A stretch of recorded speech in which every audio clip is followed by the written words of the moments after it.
see the world through other people's eyes. Now, empathy is a quality of character that can change the world. So hi, it's Edwin Rutsch, and this is Dialogs on how to build a culture of empathy. And today I'm here with Beth Oliver. Thank you for joining me today. Thank you.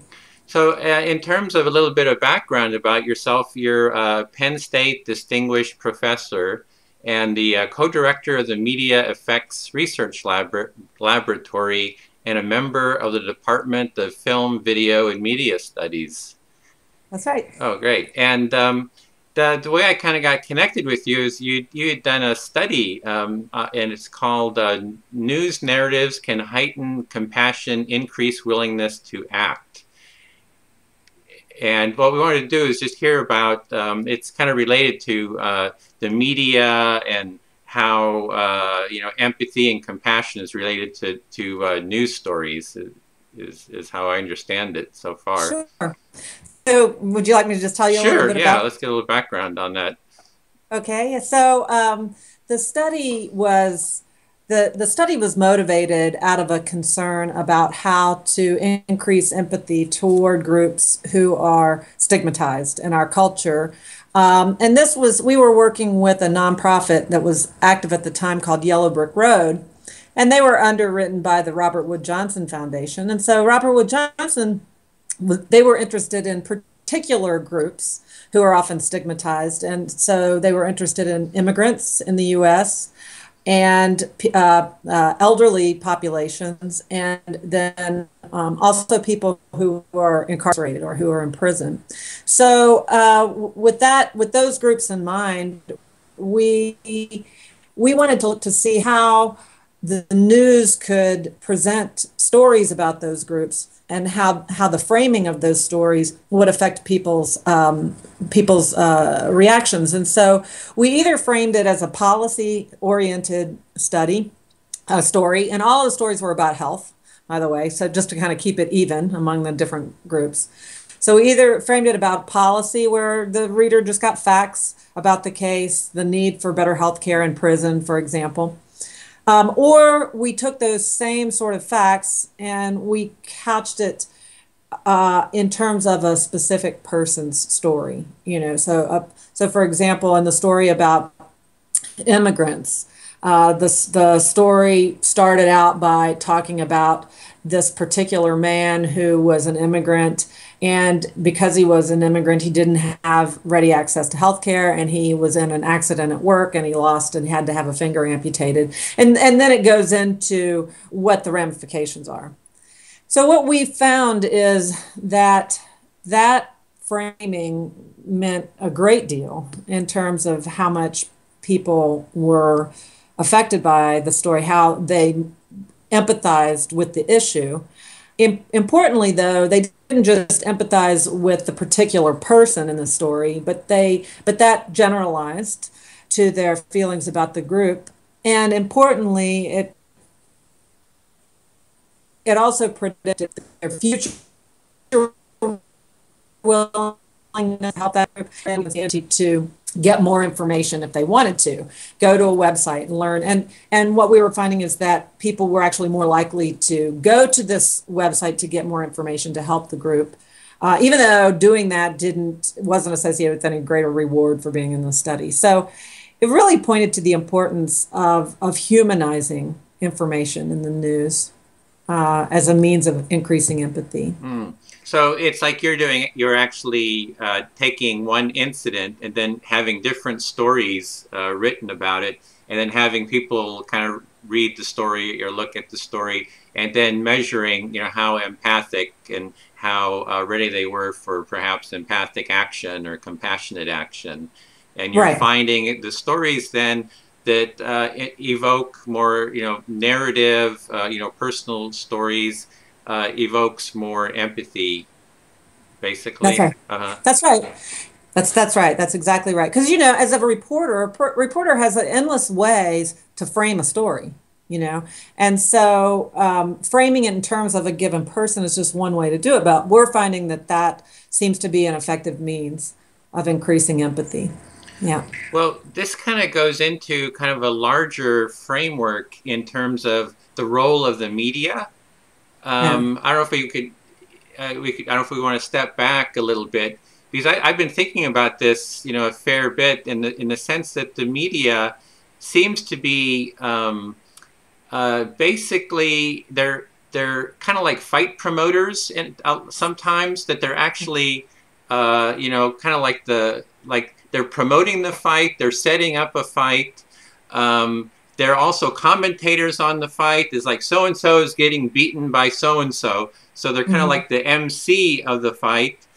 And I mean, it kind of, and then are there actual combatants in the fight, like MSNBC and Fox News?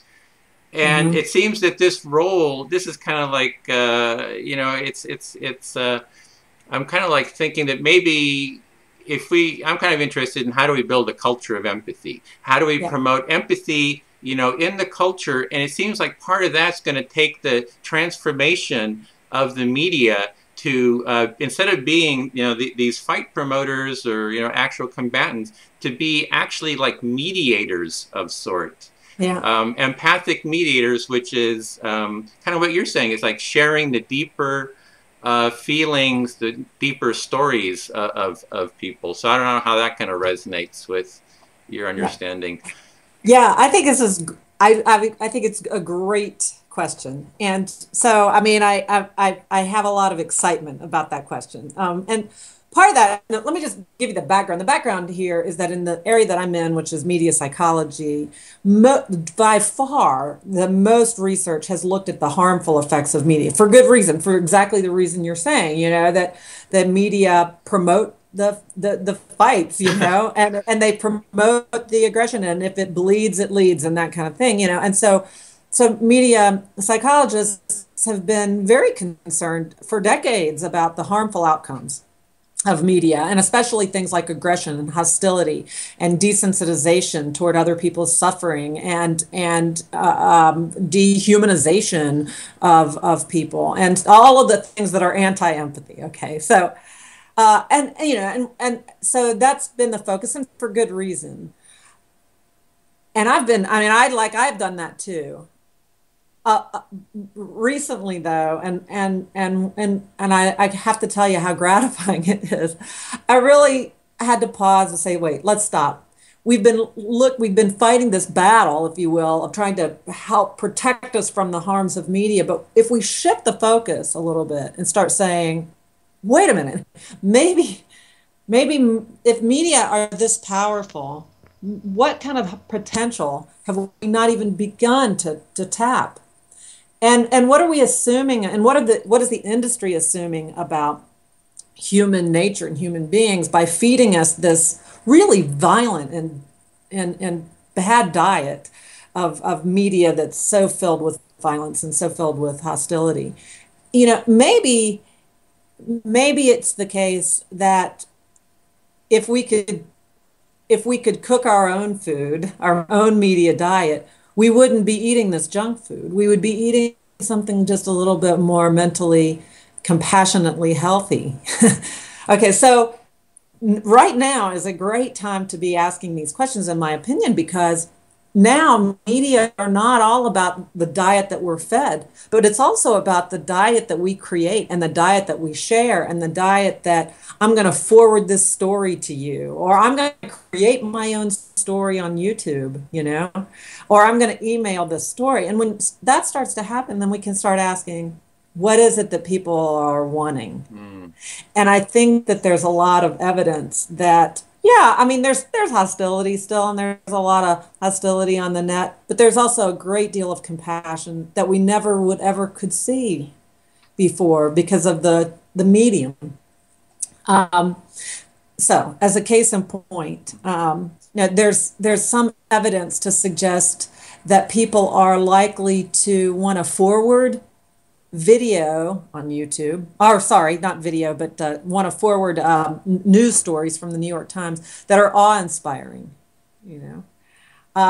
We just got through collecting a bunch of data. We're still in the process of analyzing it on the kinds of things that people say they find particularly inspiring on YouTube and why. And what you're, and what you're seeing is that it is about love and caring, and I think that's, we're just starting to scratch the tip of the ice, just the surface here, because people, I feel like, are hungry for this kind of information. They're very happy to share it, and I think that it has the opportunity to really create social change, or at least I'm hopeful. Mm-hmm.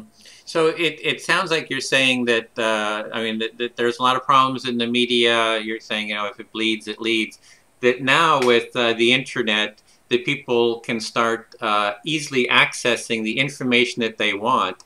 So if they're accessing and promoting, compassionate, empathic type of media, that will kind of drive, that demand will drive the supply, in a sense. I think so. I mean, I really hope so. As an example, just as a case study, maybe you've seen this video. It went viral, called "Free Hugs." Mm-hmm. Have you seen this video? Okay, so that particular video, millions and millions of hits. But not only that, I know this because I downloaded recently all of the comments that people left on that site. So over 10,000 people have commented on it. But interestingly, that it's a phenomenon that actually went viral outside of the media. I mean, there are free hugs campaigns all over all over the world, in fact. So that one was just kind of grassroots. But then there are other more formalized efforts to use viral content for social change. So, for example, Playing for Change, which is a music, it's using music as a means of creating social change. And so musicians all over the globe are doing that. So, yeah, I do. Also, I think filmmakers are beginning to capitalize on this.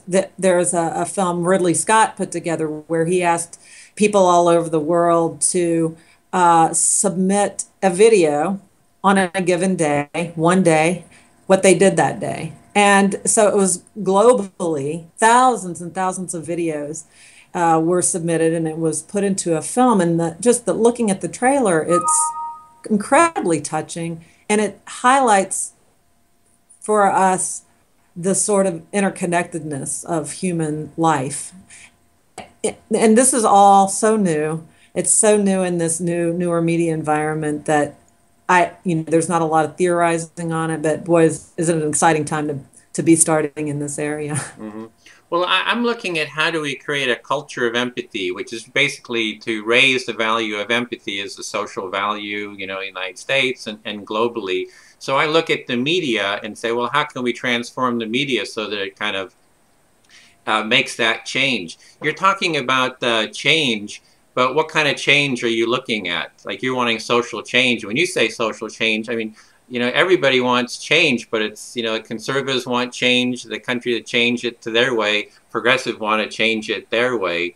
So, what do you mean by change? Well, that's a great question too. And what I mean by change is greater care for the welfare and dignity of all human beings. That's what I personally mean by that. Now, and I realize that that's not going to be, what is inspiring and what I believe is important isn't going to be necessarily what the next person will believe. The next person might believe that sexual purity is inspiring. I guess I'm just not talking about that. I'm talking about, equality and care and dignity and interconnectedness of human beings. And I believe that that's, what I took it to mean when you said empathy. Mm-hmm. Yeah, there's empathy as being kind of the foundational value for the care. That's how I kind of see it, that for people to care for each other, they need to kind of have that sense of connection and be able to see kind of each other's humanity. And so I guess I kind of see it as a foundational value to, Yes. that those other values kind of flow out of, or Right. and so it's kind of like, how do Yeah. we foster that for me? Right. Well, I mean, I do think this is a great question. I'll tell you that some colleagues and I have been working a lot based on the scholarship of a man named Jonathan Haidt, who is at UVA, and he talks about moral emotions and moral sort of foundations that people have, but in terms of the emotions that we Sorry, just 1 second. been Sorry, 1 second. You're kind of breaking up, and what I'm going to try to do is just turn my video off that you're seeing, because it'll give us more bandwidth. okay. So hopefully that'll keep you from the audio from breaking up. Okay, sorry. You're talking about Jonathan Haidt there? Yep. Okay. So he talks about moral emotions, and there are a lot of other praising emotions that he talks about. So, for example, I might feel gratitude towards someone, or I might feel admiration for someone. But the emotion that we've been working with that may speak to your question is one that Jonathan Haidt called elevation. And elevation is an emotion that we feel when we witness extraordinary acts of moral beauty, of kindness, of generosity, of love, of caring. And it's a unique affective experience. I think we've all experienced it, but it's been it's been understudied, really very understudied, possibly because it's kind of difficult to capture using traditional measures. So if I might see somebody, and I can think of examples in film, I'll give you an example, like Atticus Finch in To Kill a Mockingbird, or something like this, right? When I see that kind of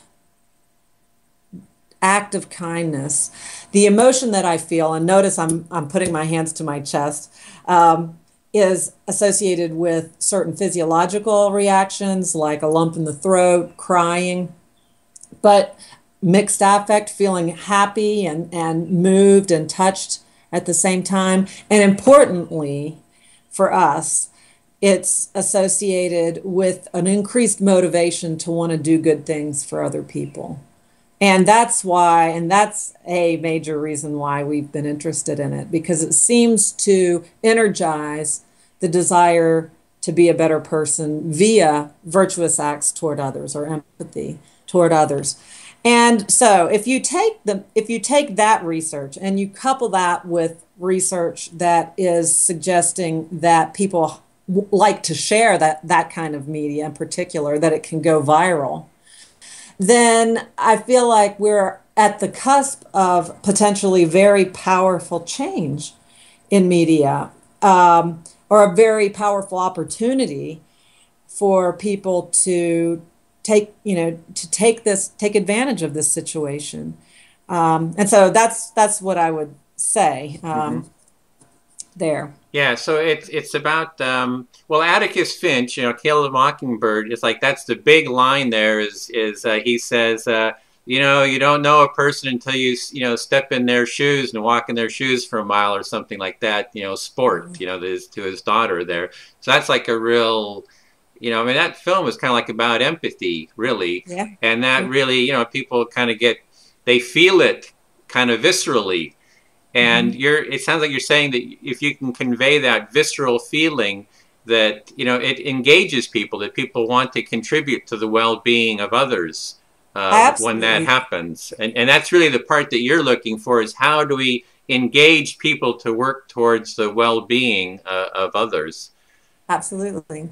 That's absolutely what we're looking at right now. And I mean, we're early on in this process, because before you jump in and do a full-fledged campaign effort, you need to know what's the theoretical mechanism that's going on here.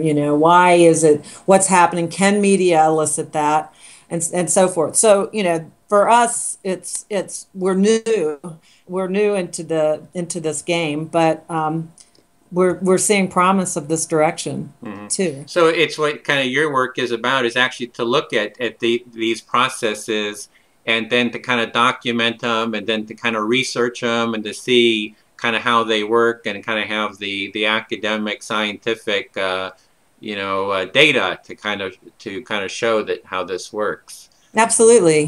So for example, we have some data that we have collected, and we've done a couple studies and we're analyzing, where we were interested in the extent to which the experience of elevation in response to short videos could lead to greater feelings of connection to a broader diversity of other people. In other words, can we use it essentially as a means of creating feelings of closeness to people who are otherwise considered outgroup members? So among whites, could that increase closeness toward African Americans or Arabs, for example? And when we first started doing that, because it is new, our measures were pretty crude. I feel, we encountered some surprises with data, so it's not, it's not a magic bullet by any means. And that's why it's important to really work on the theory and the measurement and the operationalizations as well, because it's not as straightforward as I wish it were. Well, it sounds like you're talking about the elevation. And I think I just saw a TED Talk by Jonathan Haidt where he I think it was his, where he talked about going to this transformation, that you go up this ladder. Maybe that wasn't him, but that there's this sense, you have a sense of transformation. And it seemed to me that transformation and maybe that elevation is that sense of connecting deeply with someone else, which is kind of like empathy, right? It's like, it's part of the empathic kind of the process, that when we empathize with each other and we really feel a deep sense of empathy, there's kind of like this kind of elevated sense of openness and, depth, and the oxytocin level, goes up, and all that kind of good stuff. So would you say that's how maybe elevation kind of ties in with empathy, or? Yeah, oh, absolutely. I mean, it's interesting because yes, and you're absolutely right. I mean, that sounds like you did hear his talk, and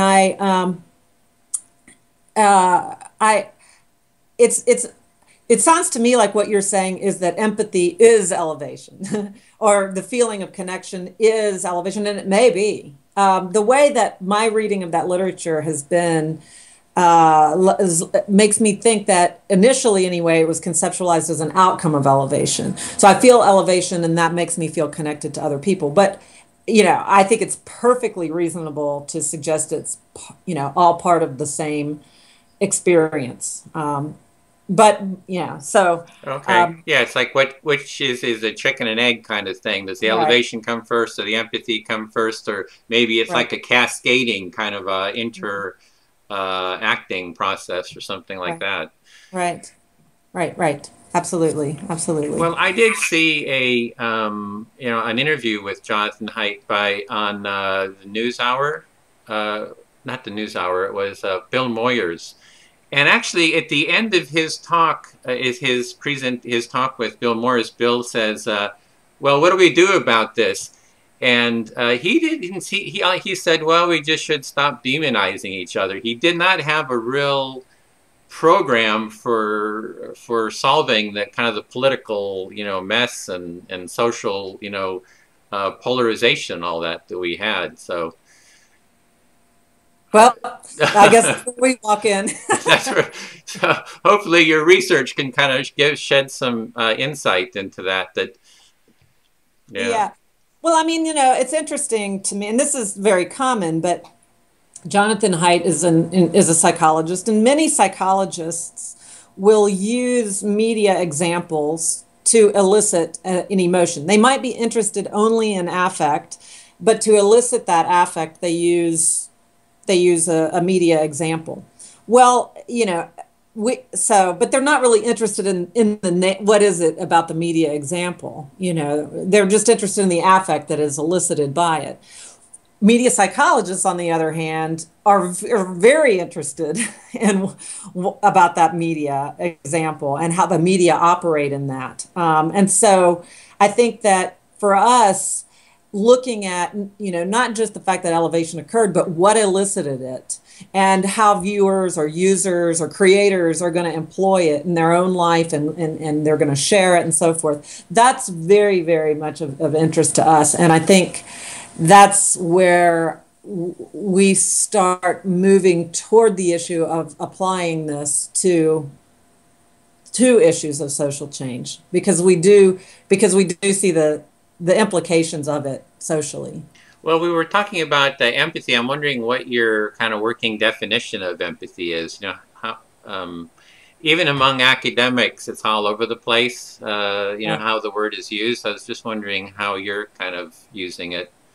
Yeah. Yeah, that's a very good question, because I don't want to, typically when I think about empathy, I think about it in terms of seeing the world through the other's perspective, just like you said. But on the other hand,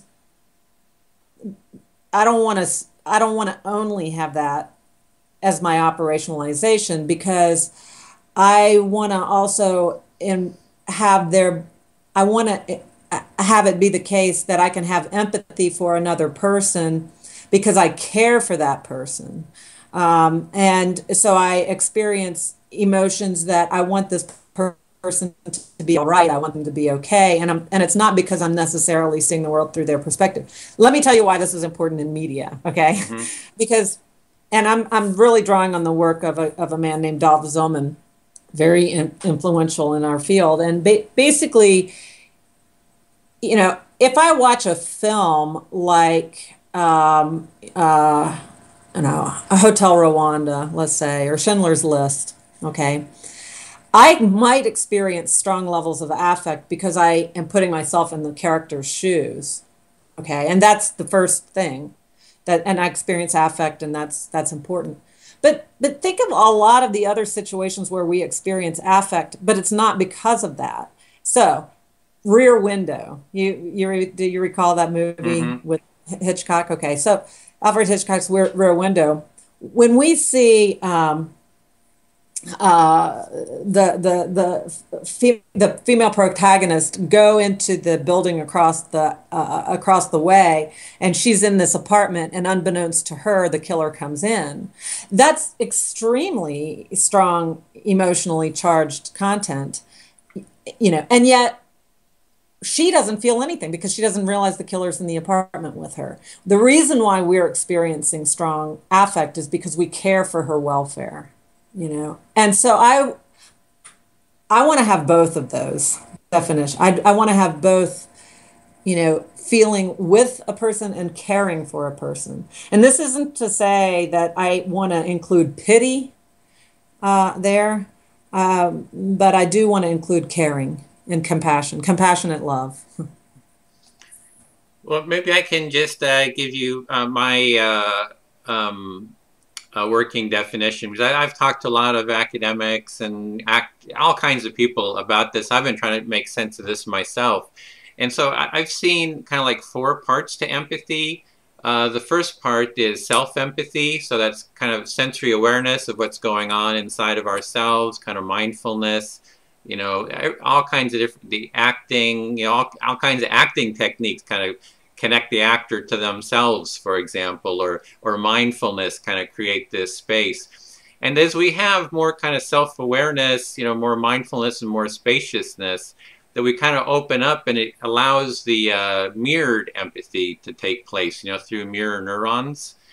And that's just as you're shaking your head, my mirror neurons are shaking, are activating as well. As you're smiling, my, neurons are firing as well. So we have this kind of empathic, mirrored kind of effect that happens. And then the third part is what I call imaginative empathy, or, sometimes called, cognitive empathy or perspective taking. And I think that's what you're talking about there with with the Hitchcock movie, that you're able to take the perspective, you know, of the different people there and say, oh, this person is in this situation. If I was, you know, this is, you know, and you kind of get involved in kind of their in their life from their perspective, and that's kind of like based on, you know, the self-awareness, that we know that we're self-aware, separate beings with different experiences. And then the fourth part is empathic action, which I think is one of the things you're calling caring, and it's, or, you know, there's compassionate action, which is that as we connect with someone else's humanity, and we, you know, see their humanity, our humanity, and kind of lines up, that we just kind of naturally, as human beings, want to contribute to the well-being of others, because it feels like they're part of ourselves. And so that's kind of the basic framework that I'm kind of operating from, and just wondering how that kind of resonates with. Yeah, well, I think that's great. I have a question for you. Where does emotion fit in this for you? Well, the emotion is in the mirroring, that that, you know, as we're mirroring the physical movements that you're doing. I can see your eyes moving and your head shaking. So my body mirrors that, and I'm mirroring also the speed with which you're doing it, you know, the intensity that you're doing with it, and that has like a emotional quality to it. So we're almost like, through this physical mirroring quality, there's an emotional component, because we feel it. We're actually feeling the motions and emotions within our body. So as we're watching the movie, you know, we're mirroring that action. You know, if there's a spider crawling up, you know, James Bond's, you know, arm, you know, we can feel that spider, you know, getting closer and closer to his face or whatever. We can feel those hairy legs on, you know, on the skin, right? It's like, oh God, I can't take this anymore. So it's like, so that's kind of like the mirroring aspect, and there's an emotional charge to it, you know. And if you see someone getting stabbed, you're just imagining and feeling that stab, and it kind of creates that that feeling. Yeah, I mean, I think the one that, I guess, of the four that you mentioned, that I've in my research have considered the least, but I think is very, very important, is the first one. Yeah, so but I think that's hugely important. At this point, let me just make a little plug here for one of my former students. She's now an associate professor at Texas A&M, and she's recently gotten involved in looking at what we're basically, media and positive psychology is what we're working on. And she's very interested in the idea of mindfulness and media. So where she's going to take this, we'll see. But her name is Sri Vidya Ramasubramanian. And so she's drawing from a lot of literatures on that.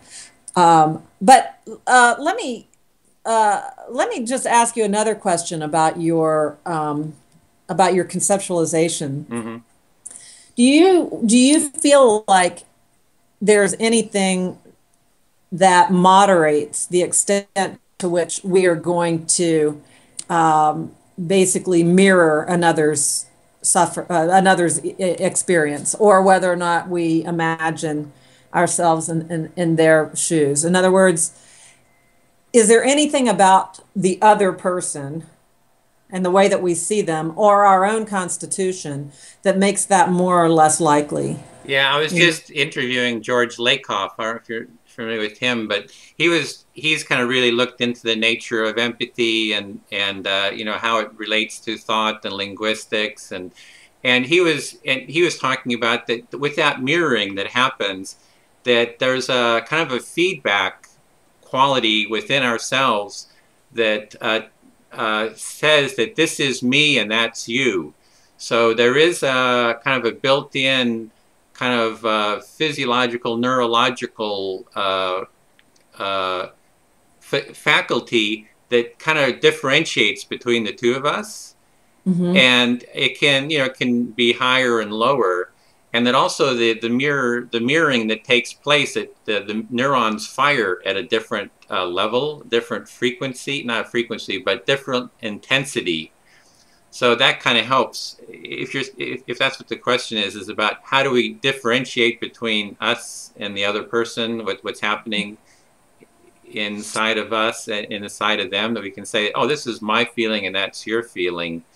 And and I've talked to like people too who have there's different quality, different where people haven't developed that sense of boundaries, and you know they kind of get overwhelmed with others' feelings. So there's a whole kind of a you know a whole mechanical or experiential qualities related to this. But then there's also like blocks to empathy. It's like, what is blocking? Maybe that's more what you're talking. That's kind of like the physiological level. Then there's other things that are kind of like blocks to empathy, which would be like, instead of letting myself, just feel who you are, is I start analyzing you, right? Or I'll start saying, oh, you've got a problem. Let me fix your problem. Or that sense of sympathy. Oh, you've got a problem. Oh, I feel the problem. It's not my problem. So I feel sympathy towards you. And then it becomes about you. So there's a whole series of things that can kind of block that empathic, mirroring quality, and fear probably being one of the biggest. Mm-hmm. Well, the reason that I'm curious about this as a media person is that, I believe that a lot of different kinds of media portrayals, entertainment in particular, but not just entertainment, banks on the idea of not empathy, but like anti-empathy, if you would. It's the enjoyment of watching the suffering of someone that we as viewers judge as morally corrupt. Okay, and really a lot of narrative is built on the the antagonist, and so that conflict is there in almost all sorts of drama, and so and that can be true in entertainment, but it's also true in sports. It's true and I'll give you a contemporary example. In the news, the woman who was bullied on the bus by those kids. And when I looked at the user comments on news stories about that, many of them were absolutely venomous to these kids. I mean, it was anti-empathy. And so the reason I'm curious about that is because we clearly don't just experience the emotions of others necessarily, right? I mean, we have some sort of judgment, especially when it comes to media, some sort of judgment about their sort of worthiness of our care.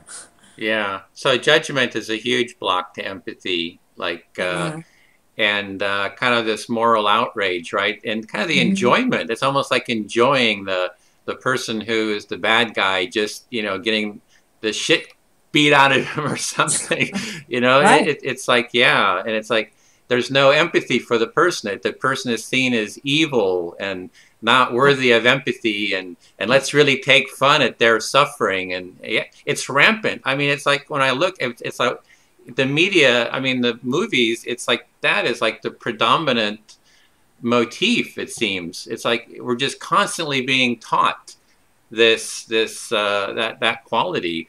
Boy, it seems like it, but I know, and I agree, but we have collected data on this, and I'll let you know what we find, but here's what I'm seeing so far in the data. Our question was, what is it that people value? What are the themes that are common in films, cinema we used, that is highly valued in our culture? And so we had to figure out how we're going to operationalize highly valued. And so we can look at things like, did the film win any kind of Academy Award? Did it win a People's Choice Award? What were what were people rating it? How high did people rate it as a good film? And that's different from what might necessarily be watched, what might be prominent, what might be prevalent. And I believe what we're seeing is that it's those films that have stories of the beauty of the human spirit. That's what we really value. So To Kill a Mockingbird, you know, is right there. And so it's a difference. I mean, I do think it's a big difference between what we want and what we're given by the media. And I think it's very cheap to produce violent media. It's very cheap. It's harder to produce complex human drama than it is to produce content that's, you know, filled with aggression. And furthermore, I'm channeling a scholar named George Gerbner here. It's easier, it's more easily exported globally, violence, because, you know, if I smack somebody across the face and you film me, people in the U.S. are going to understand that, and you export that to Europe or Asia, they're going to understand that too. But things like human drama or even humor are much more culturally contextualized and harder to produce. So the media have an interest in coming up with content that's cheap and easy to produce and easy to export. But that's not necessarily what we as a culture want, I don't think. Yeah, want and need. It's kind of like To Kill a Mockingbird, where you can kind of see the humanity of everyone, right? That there's no good guy, no bad guy, but that the person who's kind of initially you think, oh, this is the bad guy. Then you kind of look and you look deeper and you look deeper and you start seeing this person is a real human being. This person has real needs, values, feelings, has a whole experience as well. Exactly. And it kind of, and you hardly get that kind of media out there. Yeah, I mean, it's interesting though, but because when the examples do come about, I think that they're recognized as rare and lovely. So there was a television series called The Wire that was, you know, similar in telling the story of you know, the drug culture in Baltimore. And so, you know, here we've got gangs and corrupt politicians and so forth. But just like you said, you're seeing the sort of complexity of it and the profundity of the human condition, and that's amazing when that happens, and we recognize that is good media. Yeah. Well, I'll mention George Lakoff again, because he's excuse me, he's here at UC Berkeley, and I've read, you know, articles where or talks that he's given where he's gone into the journalism department at UC Berkeley, and he's given his talk about the nature of empathy, you know, of mirror neurons, and how at the core people have this empathic natural capacity. And he said that some of the students have told him and said, what you're telling us is exactly the opposite of what we've been being taught. That the journalists, and I don't have, he's saying that that the students are being taught that everybody's greedy, selfish, competitive at nature and in it for themselves, and that it's kind of like this battle that the media is about to narrate, you know, is to you know, show this battle. So that's kind of I don't think I'm articulating as well, because I don't quite understand his point about this, but it's at the nature that the journalism schools are not teaching, you know, empathy at, you know, that it's how does the journalist actually nurture, foster, deepen empathy, you know, in their work. And it's you hear the media, you know, I mean, the story so much of the, you know, the hard-bitten journalist who, you know, they're out there in the streets and they know everybody's greedy, you know, and selfish, and they're just, going to kind of slog through and reveal the truth kind of, story. And it's yeah, I don't know. That's something I'm thinking about in terms of journalism. Yeah. No, it's interesting because, it really does make me think about whether or not our energy needs to have a little bit of a shift because, my work is often focused on the viewer, but maybe we really do need to look at what it is that's creating this in the first place. Now more and more that's going to be the viewer because blogs and forwarding and creation of user-generated content is pretty much the future of journalism, but on the other hand, I think it would be worth looking at why those assumptions are in place in our journalism practices and our journalism education too. Yeah. I do note, by the way, like I do note and delight when I see little glimmers of change. On Huffington Post, for example, they have one section of their website that's devoted to nothing but good news. Mm-hmm. So, how popular that is, I don't know. Yeah. Well, it can be kind of saccharine too. Sometimes the good news is the thing. I think it's where I'm looking at this as well because I want to get the message out about empathy. I want to find out ways that I can create the stories. And you're kind of like talking about two different aspects. It seems one is the journalists who are kind of reporting, and then the artists who are like creating film and creative art expression. And it's like, how do you create a film that really kind of promotes empathy within society at mm-hmm. one level, at kind of this deeper, felt level. And then the journalists are maybe adding a kind of that cognitive aspect to it, to the mm-hmm. narrative. And the journalists, I guess that's where I see that it's like one of the best things for journalists to maybe do would be is to take training in mediation.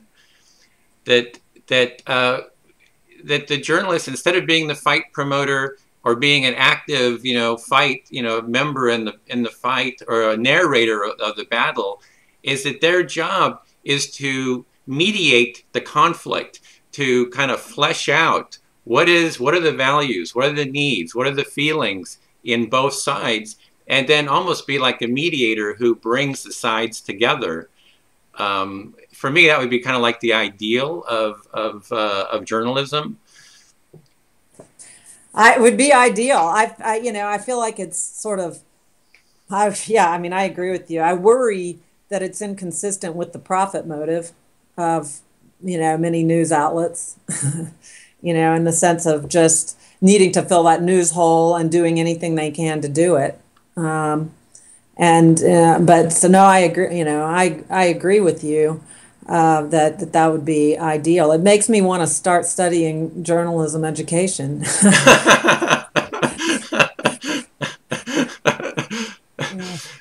Well, you could talk with George Lakoff because he's been talking about this and how it can be. It's really, the journalism. The thing is it fits into a larger cultural context, and that's somehow how I'm seeing is we need to somehow have in mind that, I think it's that change you're talking about, right? It's like you're not wanting to just report on how things, you're really wanting to get people involved in thinking about the well-being of everyone in society. It seems what your need or desire is. I think it is. I just can't stress this enough. The fact that it is now no longer source channel receiver, that it's many to many, it's not one to many as it has been in the past. It's many to many. And that really is a radical shift. And if it's right that we are fundamentally good, and or we are fundamentally naturally empathic, then this is the opportunity for that to be reflected in the media that's now taking over, I hope. And I think it's really the opportunities to look at this, to explore this for these purposes are just, that's just in the very, very first stages. So I think it's an incredibly exciting time. And that's what you're studying, is that phenomenon, and going to... That's what we're trying. Well, I would like to, create a real dialogue around empathy in the media. So we're doing an online conference on how to build a culture of empathy. And I'm breaking it into sub-conferences, kind of a thematic, empathy in healthcare, empathy in the media. So I would love to, keep this conversation going. And if there's others that you know of who are interested in this, I know Ariana Huffington, she's doing an online media, text-based interview, but with us. And I'd like to get more journalists just kind of together and talking about how we can really transform the whole field of media so that it becomes a nurturing and fostering of more empathy in society. So I hope we can keep that kind of going. And if you like to do I'd be enthused. Okay, great. Definitely. So, so any kind of concluding thoughts, anything that you'd like to cover that we haven't covered?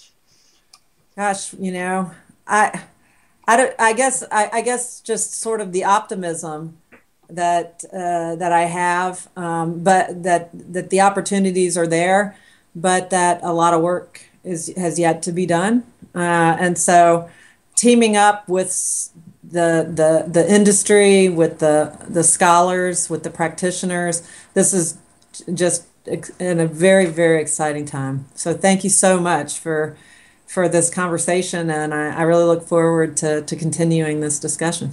Okay, until next time then, Mary. Thank you. All right. Thank you so much. Bye. Bye. See the world through other people's eyes. Empathy is a quality of character that can change the world.